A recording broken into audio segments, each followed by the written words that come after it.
Good evening दोस्तों, कैसे हो आप लोग। आज का जो लेक्चर है ये डीआई के ऊपर है। डीआई यानी कि डेटा इंटरप्रिटेशन, जो कि बैंक एग्जाम हो गया, एसएससी एग्जाम हो गया, जिनमें भी मैथ आता है सभी एग्जाम में लगभग डीआई आता ही आता है। ठीक है, तो हम लोग आज डीआई सीखेंगे, बिल्कुल बेसिक से सीखेंगे। आखिर डीआई कैसे, डीआई है क्या, डीआई कितने टाइप के डीआई होते हैं, डीआई का मतलब आखिर क्या है, डीआई को फिर हम इजी तरीका क्या है इसको सॉल्व करने का। तो चलो सबसे पहले हम देखते हैं डीआई आखिर है क्या।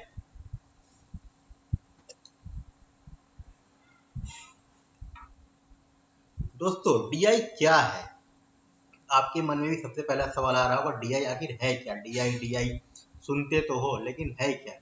डीआई का फुल फॉर्म होता है डेटा इंटरप्रिटेशन, यानी कि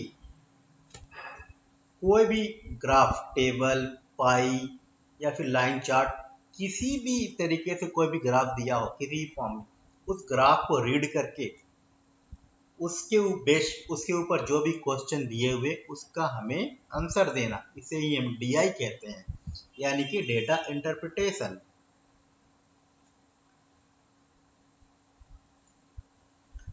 अब देखो, अब बात होता है डीआई। डीआई में कौन कौन से डीआई आते हैं, तो देखो, एक तो टेबल डीआई आपके आते हैं,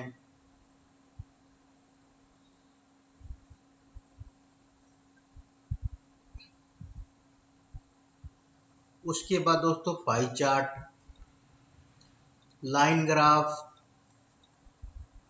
बार ग्राफ, मिसिंग डीआई और कैसलेट डीआई। आपके मेनली इतने तरीके के डीआई आते हैं एग्जाम में। अब इन्हें हमें सॉल्व करने के लिए हमें क्या क्या आना चाहिए। देखो, इसे सॉल्व करने के लिए ज्यादातर यूज क्या क्या होता है, परसेंटेज। ठीक है,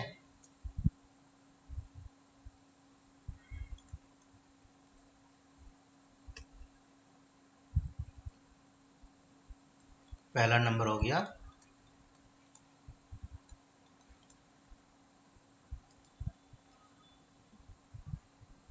परसेंटेज, दूसरा हो गया दोस्तों रेशियो, तीसरा हो गया आपका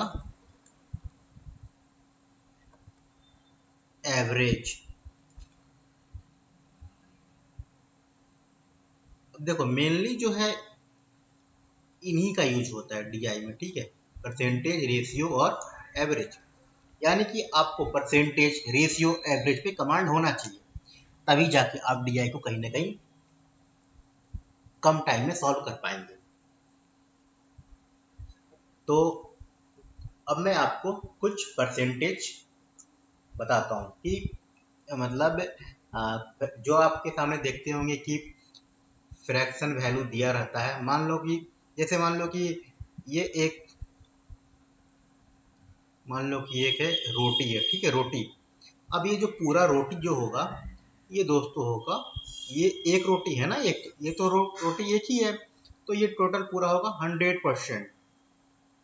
अब इसी रोटी को दोस्तों अगर हम दो भाग में बांट दिए तो ये हो गया आधा, यानी कि आधा, ये हो गया आधा, तो 100% का आधा कितना हो गया 50%, और ये हो गया 50%। अब मान लो इसी रोटी को अगर हम चार भाग में बांट दिए तो 1/4 ये हो गया, 1/4 ये हो गया, 1/4 ये हो गया, 1/4 ये हो गया, यानी कि सभी जो है 25%, 25%, 25%, 25%, ये जो है चार हो जाए 25-25% हो गए। तो इसी तरीके से आपके पास आएगा फ्रैक्शनल वैल्यू उससे आपको परसेंटेज में कन्वर्ट करना रहेगा, या फिर आपके पास आएगा परसेंटेज दिया रहेगा, उससे आपको फ्रैक्शनल वैल्यू में कन्वर्ट करना रहेगा। अब चलो ये भी जान लेते हैं कि कैसे हम निकालते हैं फ्रैक्शनल वैल्यू का परसेंटेज में कैसे मान लेते हैं। अब देखो, जैसे कि मैंने रोटी का एग्जांपल लिया था, तो वो जो रोटी थी, मान लो ये गोल रोटी थी टोटल, ठीक है, एक रोटी है ये, तो अभी तो एक रोटी है, तो एक जो रोटी रहेगी ये टोटल 100% रहेगी, ठीक है। ये हो गया आपका 100%।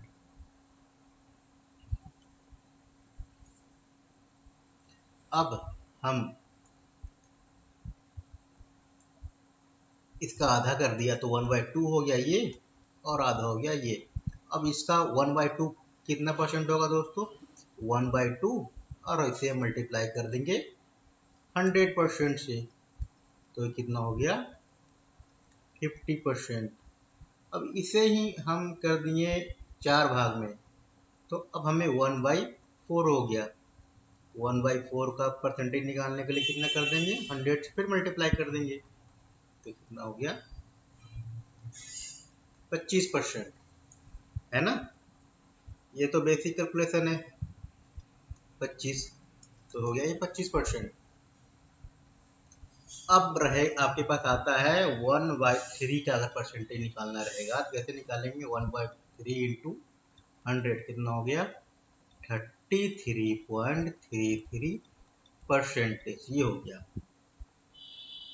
अब हमें निकालना रहेगा 1/5, यानी कि इसी रोटी को 5 भागों में बांटना है, 5 टुकड़ों में। तो 1/5 इंटू 100 कितना हो गया? सॉरी 100, तो ये हो गया 20%। अब इसी रोटी को अगर हम 6 भागों में बांटेंगे तो 1/6 इंटू 100 कितना हो गया? 16.67%। अब इसी रोटी को दोस्तों हमें बांटना रहेगा, मान लो 1/7, यानी 7 भागों में, तो 1/7 का वैल्यू कितना हो गया? 14.28%, ठीक है। और अगर 1/8 में भागना, 8 भाग में बांटना रहेगा इसी रोटी को, तो इसका परसेंटेज वैल्यू कितना हो जाएगा? 12.5। और इसी रोटी को अगर हम बांटेंगे 9 भागों में तो कितना हो जाएगा इसका परसेंटेज? 11.11%, ठीक है। और इसी को हम 10 भागों में बांटेंगे दोस्तों, तो कितना इसका हो जाएगा परसेंटेज? 10%, ठीक है। तो आप लोग देख सकते हैं कि ऐसे निकालते हैं किसी भी वैल्यू का परसेंटेज।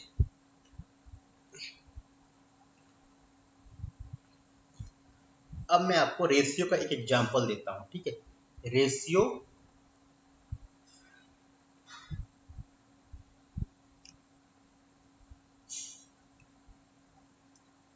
मान लो कि किसी क्लास में टोटल 500 स्टूडेंट है, ठीक है। अब आपको इसमें से कह दिया क्या, बॉय और गर्ल्स का जो रेशियो दे रखा है 3:2। तो अब आपको बोलेगा क्या कि अब बताओ कि रेशियो दिया हुआ है 3:2, तो लड़के कितने हैं और लड़कियां कितनी हैं, ठीक है। तो आप कैसे निकालोगे दोस्तों? आपके पास तो वैल्यू वो रेशियो दे दिया, आप बताना है कितने कितने हैं, बॉयज कितने, गर्ल्स कितने। तो देखो सिंपल सा तरीका है, आपको क्या करना है, इन दोनों को जोड़ लेना है। ये दोनों जोड़ कितना हो गए? 5 हो गया। तो हमें अगर मान लो निकालना रहेगा, पहले हम निकालेंगे बॉयज कितने हैं, तो बॉयज का जो रेशियो दे रखा है उसे ऊपर रखेंगे 3, और टोटल कितना है ये 5, तो 5 को नीचे रखेंगे। और मल्टीप्लाई कर देंगे कितने से, ये जो टोटल है दोस्तों 500, तो टोटल कितना हो गया 300। 300 जो हो गए बॉयज हो गए, और गर्ल्स कितने हो गए सेम। अब हम गर्ल्स का निकालना है, तो गर्ल्स का रेशियो कितना है 2। टोटल कितना है 5, तो 5 को नीचे रखेंगे। मल्टीप्लाई किससे करना है 500 से, क्योंकि टोटल जो स्टूडेंट है 500, तो 500। अब ये कितना हो गया 100 से कटेगा, 100 इंटू 2 200। ये हो गया दोस्तों, ये हो गया गर्ल्स।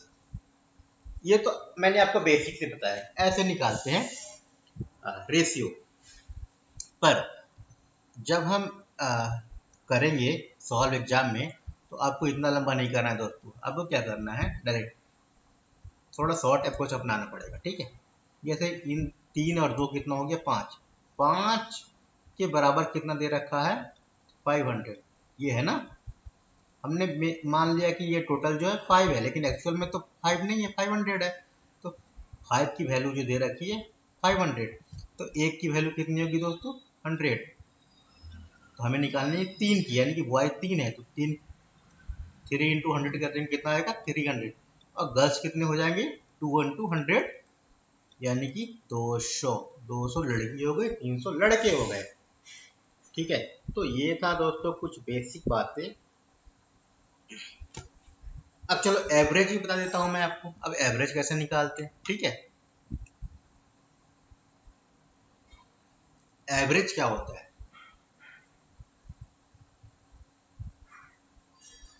देखो एवरेज क्या होता है दोस्तों, मान लो कि एक क्लास है, उसमें टोटल जो है 5 स्टूडेंट है, ठीक है, 5 स्टूडेंट है। अब पांचों का हमारे पास दे दिया वेट, यानी कि पांचों का वेट दे दिया 10, 15, 20, 25, 30, ये जो है पांचों का वेट है। अब बोलेगा कि इस क्लास में जो 5 स्टूडेंट है उनका एवरेज वेट कितना है। तो अब कैसे करेंगे हम, इन पांचों जो वेट है इन्हें हम जोड़ देंगे, ठीक है। तो 10 plus 15 plus 20 plus 25 plus,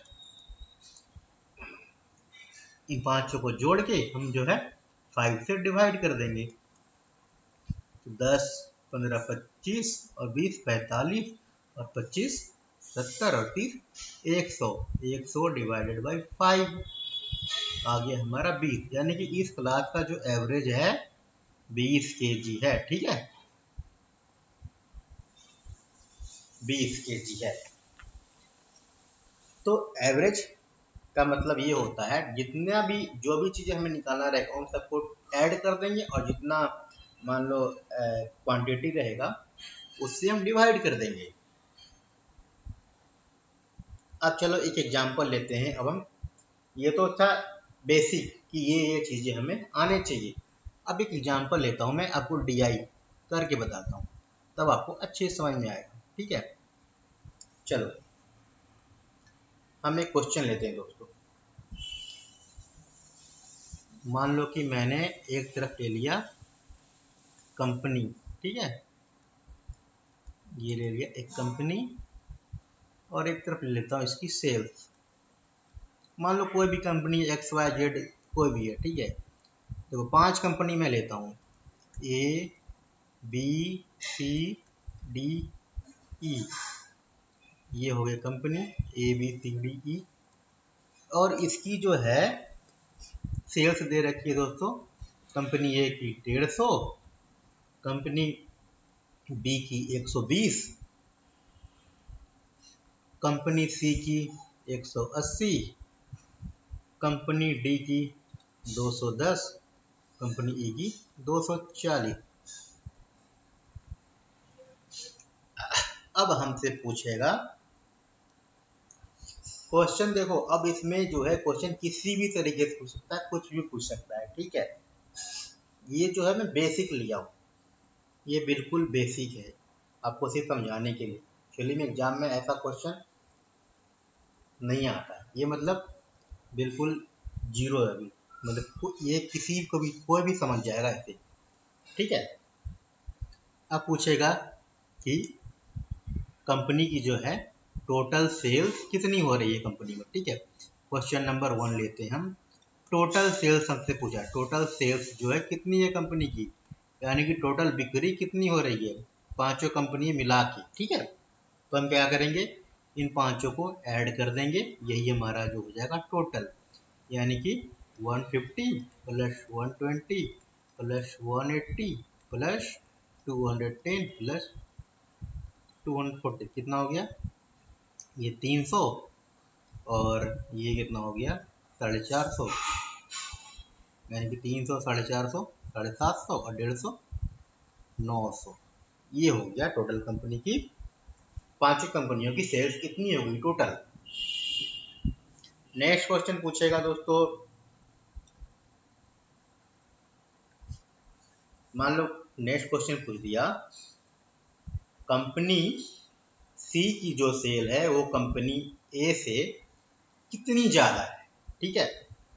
next question क्या है, कंपनी सी की जो सेल्स है वो कंपनी ए से कितना ज्यादा है। तो कैसे करेंगे हम, कंपनी सी की सेल्स कितनी है 180 माइनस 150। अब किससे ज्यादा पूछा है, जिससे भी ज्यादा पूछे, कंपेयर मतलब जिससे करेगा ना दोस्तों, हम उसे रखेंगे नीचे में, ठीक है।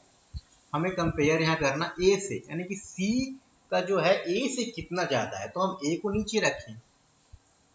और परसेंटेज हमें पूछ दिया कि परसेंटेज में निकालना है, क्योंकि तो हम 100 से मल्टीप्लाई कर दिए। अब देखो 30 डिवाइडेड बाई 150 इंटू 100, जीरो से जीरो ये गया,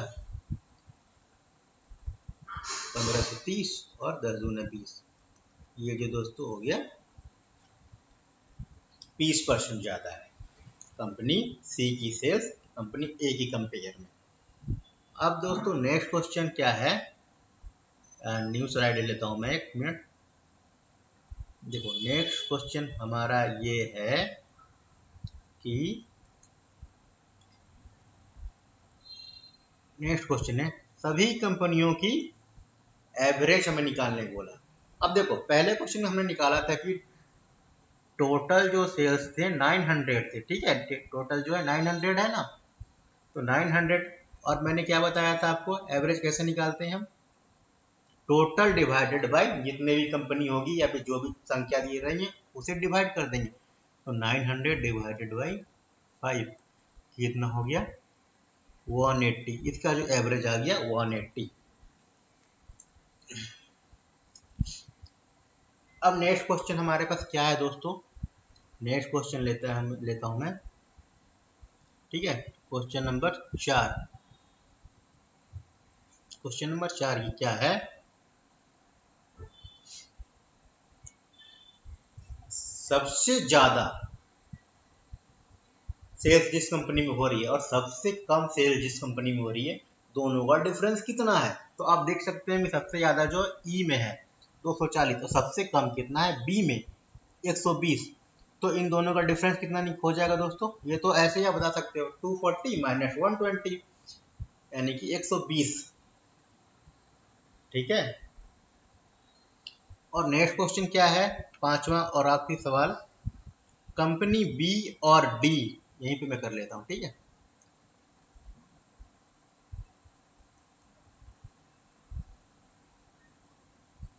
कंपनी बी और डी की कुल सेल कितनी है, कुल बिक्री कितनी है, तो हमें बी और डी की निकालनी है।